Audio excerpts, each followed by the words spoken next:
বিশেষ কিছু বিষয় রয়েছে যে বিষয়গুলোর কারণে আল্লাহ সুবহানাহু ওয়া তাআলা কবরের আযাব দিবেন। এক নম্বর হচ্ছে যারা পেশাব করে থাকে কিন্তু পেশাব থেকে যথাযথভাবে পবিত্রতা অর্জন করে না। দেখা যায় যে পেশাব করছেন, গায়ের মধ্যে পড়ে টড়ে কি একটা অবস্থা। আর অনেকে আছে পেশাবের উপর পানি নেই না, আপনি পাশে গেলে বুঝতে পারবেন যে এই বেচারা পেশাব করেছে কিন্তু পানি নিয়ে নেই। আর এক দল তো আছেই পানি নেওয়াটা তাদের মনে সুন্নতের পরিপন্থী, তাদের সুন্নতি নেই। নাউজুবিল্লাহ মিন যালিক। কবরের আযাব আযাবের একটি কারণেই। কবরের আযাবের দ্বিতীয় নম্বর কারণ হচ্ছে কবরের আযাব হবে যে ওই ব্যক্তি, যে ব্যক্তি চগলখুরি করে বেড়াবে। চগলখুরি আমাদের সমাজে এখন বর্তমানে এমন একটা অবস্থায় রূপান্তরিত হয়েছে, এটা ইবাদত মনে করে কাজ করতেছে মানুষ। মানে আমরা সবাই এই কাজে লিপ্ত আছি কিভাবে? এটাকে ডিজাইন করেছি ইবাদতের। অমুক ব্যক্তির কথা অমুক ব্যক্তির কাছে গিয়ে লাগিয়ে দিচ্ছেন বিপর্যয় তৈরি করার জন্য। বলছে যে ভাই আন্তরিকতার কারণে কথাটা বললাম আর কি আপনাকে, কত বড় হিতাকাঙ্ক্ষী, নসিহত করার জন্য গিয়েছেন, আসলে নসিহত না শয়তানের বার্তা নিয়ে গিয়েছেন। এরপর 3 নম্বর হচ্ছে গীবত যারা করবে এদের কবরে আযাব হবে।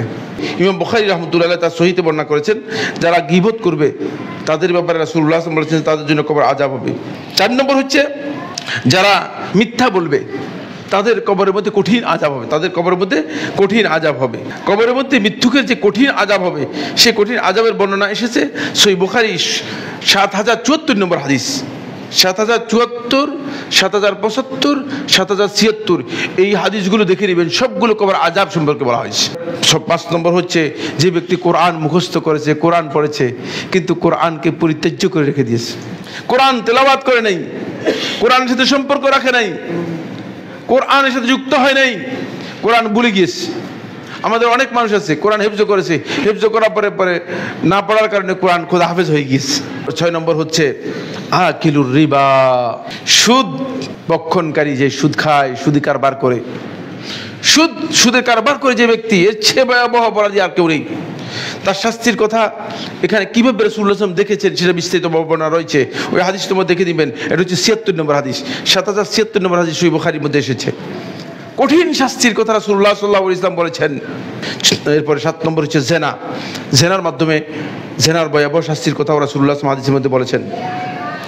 8 নম্বর হচ্ছে ওই ব্যক্তি, যে ব্যক্তি মানুষদেরকে উপদেশ দেয়, মানুষদেরকে নসিহত করে। আমাদের এই সমাজের মধ্যে কিছু লোক আছে যারা নসিহত করে পুরা মানুষের জন্য, মানে উপদেশ তো মানুষের জন্য দিয়েছি, আমি তো আর নিজের জন্য দিই নেই। ফলে তারা মনে করে যে অডিয়েন্স যারা আছে এরা হচ্ছে আমার কথা শুনবে, আমার নিজের জন্য কোনো দরকার নেই। না, মানুষদেরকে উপদেশ দিচ্ছিল ওয়াতানসাউনা আনফুসাকুম, আর নিজেকে ভুলে যাচ্ছ, নিজে আমল করে না। এদের জন্য কঠিন শাস্তির কথা এসেছে, রাসূলুল্লাহ সাল্লাল্লাহু আলাইহি ওয়াসাল্লাম বলেছেন, সে শাস্তি ওখানে স্পষ্ট করে বর্ণনা করা হয়েছে। তাদের রাসূলুল্লাহ সাল্লাল্লাহু আলাইহি ওয়াসাল্লাম বলেছে যে তাদের ঠোঁটগুলোকে আল্লাহ রাব্বুল আলামিন কিয়ামতের দিন একেবারে আগুনের কেচি দিয়ে আল্লাহ রাব্বুল আলামিন কাটতে থাকবেন। এটা কিয়ামত পর্যন্ত চলবে। কবরের মধ্যে তাদেরকে এই শাস্তি দেওয়া হবে। এরপরে 9 নম্বর হচ্ছে যে ব্যক্তি ওজর ছাড়া রমজান মাসের একটি সিয়াম নষ্ট করলো, তার শাস্তি রাসূলুল্লাহ সাল্লাল্লাহু আলাইহি ওয়াসাল্লাম হাদিসের মধ্যে বলেছেন, কঠিন শাস্তির কথা উল্লেখ করেছে। 10 নম্বর হচ্ছে ওই ব্যক্তি, যে ব্যক্তি জাতীয় সম্পদ অথবা সাধারণ সম্পদে আত্মসাৎ করলো। জাতীয় সম্পদ আত্মসাৎ করা এটি ভয়াবহ অপরাধ। 11 নম্বর পয়েন্ট গুরুত্বপূর্ণ, আরো গুরুত্বপূর্ণ, ওই ব্যক্তি, যে ব্যক্তি অহংকার করে দাম্ভিকের সাথে লোকদেরকে নিজের পাওয়ার বোঝানোর জন্য আমি অনেক কিছু হেন তেন, বুঝতে পেরেছেন, নিজের কাপড়কে টাকনুর নিচে পরে, অনেকে আছে যে জামা পরে আসছে অথবা প্যান্ট পরে আসছে মাটির নিচে, মাটি পর্যন্ত পাপসাপ, এমন দেখাচ্ছে যে আমি অনেক কিছু, আসলে কিচ্ছু না, আসলে কিচ্ছু না। সে জাহান্নামী, এবং সে ব্যক্তি শুধু জাহান্নামী নয়, তার আযাব কবর থেকে তার আযাব শুরু হবে।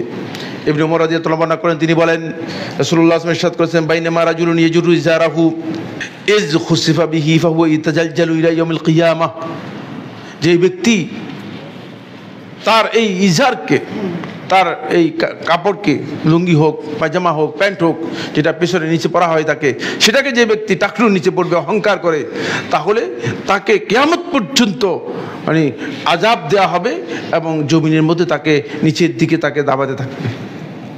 সহিহ বুখারী হাদিস নম্বর 3485, সহিহ মুসলিম হাদিস নম্বর 2088। এখান থেকে বোঝা যায় যে কবরের আযাব যে সমস্ত কারণে হবে, সে কারণগুলো থেকে আমাদেরকে কী করতে হবে, আমাদেরকে অবশ্যই এগুলো থেকে দূরে সরে আসতে হবে।